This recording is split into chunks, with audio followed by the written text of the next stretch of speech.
স্বাধীনতার দিনের সকালের ব্লগ তো তোমরা দেখেই নিয়েছো। এই দিন যেহেতু বরের ছুটি ছিল তাই সারাদিন বেশ ভালোই মজা করে কেটেছে। দুপুরের মেনুতে কী ছিল তোমরা কি কেউ গেস করতে পারছো? একদম সিম্পল লাঞ্চ মেনু, দেখে নাও, ভাত আর মাটন। আমার এরকম সিম্পল খাবার তৈরি করতেও ভালো লাগে আর খেতেও। মাটন কারি একদম রেডি, এবার খাওয়ার পালা। আর একটা জিনিসও ছিল, বলতেই ভুলে যাচ্ছি, সেটা হলো ওল মাখা। শুকনো ভাতে ওল মাখা জাস্ট দারুণ লাগে।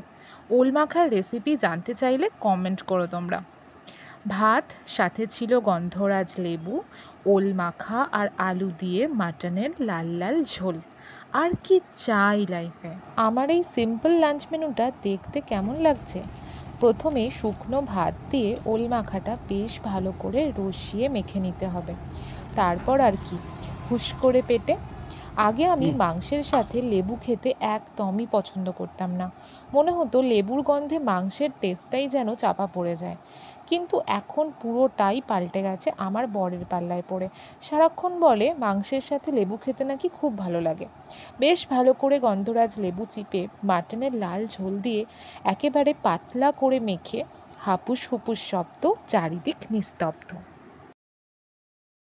মাটনের চর্বিওয়ালা পিসগুলোই আমার বেশি পছন্দের। নিজের পিঠ নিজেই চাপড়াতে ইচ্ছে করছে। আহা, কি বানিয়েছি! তোমরা যদি আমার মতো করে মাটন বানাতে চাও তাহলে এই ভিডিওর নিচে দেওয়া লিঙ্কে টাচ করে দেখে নিতে পারো। যাই হোক, দুপুরের খাবার খাওয়ার পর একটু ছাদে গিয়ে ঘুড়ি ধরছিলাম। তারপর সন্ধেবেলা একটু বেরোলাম। রাস্তায় দেখি একটা কাকু ভুট্টা বিক্রি করছে। ব্যাস, লোভ সামলাতে আর পারলাম না। তারপর পাপড়ি চাটও খেলাম, দেন ফুচকা খেয়ে বাড়ি ফিরলাম।